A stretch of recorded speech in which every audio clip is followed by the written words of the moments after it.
Hi everyone, it's Katie, one of the librarians here at the West Dallas Public Library. Today I'm going to be talking about some more books you can give the adults on your giving list. If you've been following along with me all week, I've posted videos for young kids, kind of grade school age kids, teens. I did a live video, and now we're kind of wrapping it up with just a few more suggestions of books that I think would make great gifts for the readers in your life. I've tried to focus on books that have been published in the past year with a couple of exceptions. And I think these are books that would be great to give most of the readers in your life. As usual, I can't, of course, talk about every book that I think would make a great gift. So if I don't cover a book that meets the needs of someone in your life, drop me an email, comment on this post, and I'll do my best to give you some titles. So let's get started. What I want to highlight is Basketball and Other Things by Shea Serrano. This is a 2020 update of his 2017 book. Most of it is the same. There are a few new chapters. As you can see, I made the cover copy from the 2017 edition. What I love about Shea Serrano's books is they're very kind of fun to read. They're informative, factual, but it's kind of like having a conversation with that friend that just knows a lot of stuff about a subject and tells it to you in a way that's just fun and funny. The best example I have of this in his Movies and Other Things book. He ranks the dogs in 3 movies that have dogs in them, and it's just fun to read because it gives you the plot of the movie and more information, but at the same time it's kind of like that conversation you have with a friend after you've watched the movie. But we're talking about basketball right now. So for the sports fan in your life, or someone who just likes basketball, someone wanting to know more, or just someone who likes great illustrations and a book that's written in a really fun way, Shea Serrano books, and look for the new edition of Basketball and Other Things. Like I said, there is a book called Movies and Other Things if you think this is a great author but you're not a sports fan. And then he also has a book called The Rap Yearbook, and he has a book coming out in 2021 called Rap and Other Things. So it's kind of that intersection of music, sports, pop culture, movies. I just think he's a fun author. These books are illustrated really well, and they're that fast kind of chapter read, so you don't have to sit down and read the whole thing at once, even though I wouldn't blame you if you did. So buy this for the sports fan in your life. Okay, sorry for the change in scenery. I was getting a glare, so I thought I'd change the angle I filmed from. The next category of books I think that always makes great gifts is memoirs. I love reading memoirs, and if you've watched any of my videos, there is a book I have talked about multiple times, and I actually wasn't going to talk about it for a third time, but I loved it so much that it would be horrible if I didn't talk about my favorite book of 2020. Nobody Will Tell You This But Me by Bess. Kalb. This is, again, a book I would recommend to just about any reader. I loved it. I gave a copy to my mom. I gave a copy to my mother-in-law. I gave a copy to my grandmother. I know it passed on further from that. I think my mother-in-law gave it to her sister. I know her sister is going to buy it for her daughter's mother-in-law. It's one of those books I just think spans generations, and I think it would be a great gift to give to a beloved grandmother, aunt. It's just a good book. I was so sad when it was over, and I really liked the author, and I just felt for her and her family, and I wanted to know more, and I think that's the greatest thing you can say about a book. So I think, again, this is probably slightly older. It really hits on a lot of those maternal and instincts, so maybe for someone a little bit older. But if you're looking for a memoir for someone a little bit younger, I'm going to recommend the Cazzie David book, No One Asked for This, which is her collection of essays. It is Larry David's daughter. I know she's been making the rounds on talk shows and podcasts and social media about this book. So if you have that socially savvy person in your life, this might be a great pick, especially, again, for those younger readers, and by younger in this case I'm meaning those in their 20s. Again, it's just kind of that essay about the experience of that time in her life, and clearly people living that now might really appreciate it, and I know it's been making the rounds on social media, so that is my pick.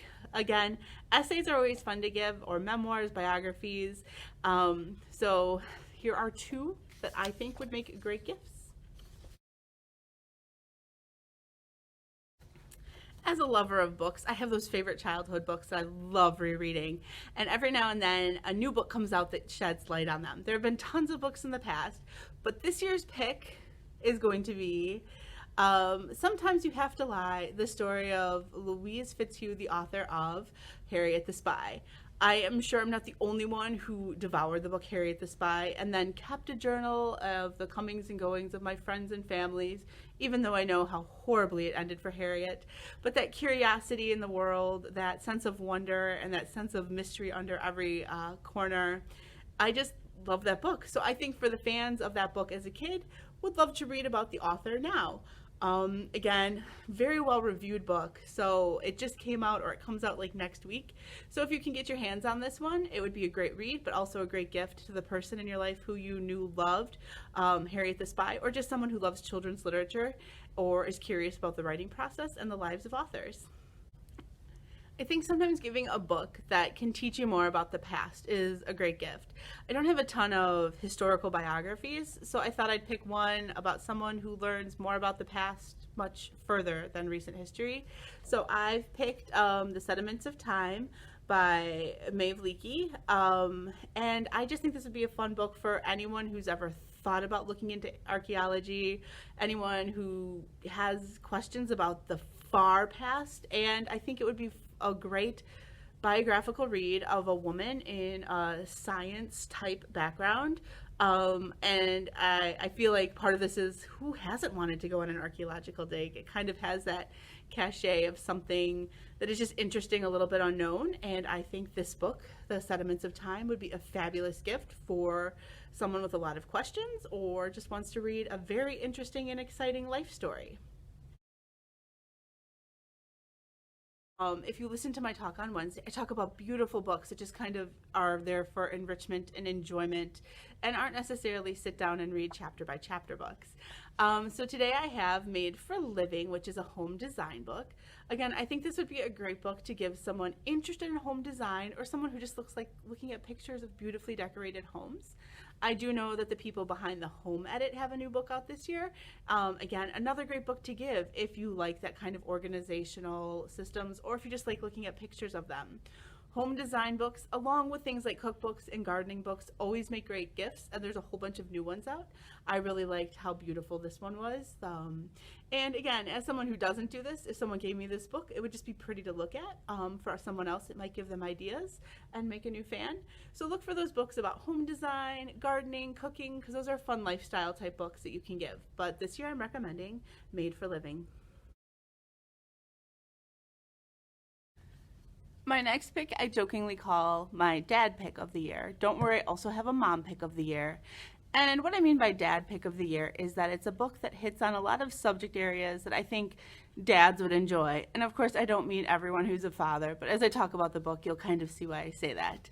It is Pappyland by Wright Thompson, and beyond the title being Pappyland, it is by a senior ESPN writer.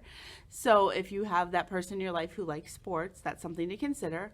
Also, it's the history of a family that makes bourbon, so you have history and spirits in there. And finally, it's a memoir of fatherhood, kind of, by the author.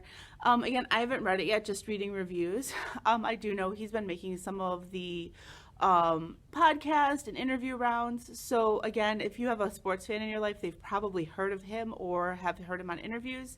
But if you know someone who enjoys bourbon, histories and family histories, and just good books about people, Wright Thompson's Pappyland is my recommendation. Believe it or not, I have one where I found the book on the shelf. I read this earlier in September, and I think it's just a great book. So we all know that mom in our life. I shouldn't say we all know. A lot of us know that mom in our life. She's a little bit stressed. She tries her best. And maybe it's even that person who said so much before having children that now that she has her own, her identity is completely changed. So if I gave my dad's suggestion earlier, I'm now going to give my mom's suggestion. So if you know a mom, especially of younger children, but even up to teens and probably much older, I'm going to recommend Rage Against the Minivan. I enjoyed this book so much. Her honest reflections on parenting are just amazing, and I think it really gives us all the sense that we can take a break and not judge ourselves so harshly as mothers and parents. Again, this would be a great gift to give to a new mother. It would be a great gift to give to mothers of teenagers because that's what she has right now. And she talks about her own story and how she changed in her parenting philosophy. Again, I read this book and really enjoyed it, so it has my stamp of approval, and I think any mom of any age will find something to laugh at and enjoy in here. It's just a fun read. It's really short, so it's something you can read quickly, and it's very compelling. Her story and honesty is great, and it's just an enjoyable book about how to parent in not a perfect way, but in a way that keeps your kids alive and makes them pretty decent people. Finding the right book for the right reader is just such a great thing. And my last book I'm going to talk about today is a book about the love of books. This book is older, and 2013 is when the library got our copy. It's called My Ideal Bookshelf. I'm going to show it. It's beautiful. I love this book. They have a website where you can get other stuff too. And what's great about this is they talk to famous people and get their ideal bookshelves with the books that they have to have close to them. And I think this is a great exercise to think about what would be your ideal bookshelf, but it's super fun to read about the authors you might like. Here's James Patterson's. And why those books are important to them. Again, this would be a great book for anyone who loves books or people just interested in books. They have a website where you can buy the prints, and I think it's beautiful art too. So My Ideal Bookshelf is my final recommendation. Again, this is the oldest book I'm recommending. It's from 2013. There are other books by these authors and other things. And just as an experiment yourself, you can talk about what books would be on your ideal bookshelf. Again, a great gift because it's one of those books you just want to kind of pour over and enjoy. I think I've checked this out like 2 or 3 times. In all honesty, I should probably buy it for myself. But again, it just gives you, it's like a reading list in a book given by famous people, celebrities, writers, chefs, experts in their fields. So My Ideal Bookshelf is my final book suggestion for books to give because I think it's just a beautiful book that any book lover would love. Thank you much for joining me. This has been a fun week sharing some of the books that I think would make great gifts for readers of all ages. Of course, I know I didn't touch on everything, so if I missed a subject or an area you are dying to know about, drop me an email or leave me a comment and I'll do my best to get back to you. I'll be back at the end of this month for Books Live with Katie, and we're going to be talking about some reading resolutions or ways we can become better readers. And at the same time, if you have questions, Reader's Advisory, let me know. I'm always here at the library and happy to help. Thanks so much for joining me, and I'll see you at the library.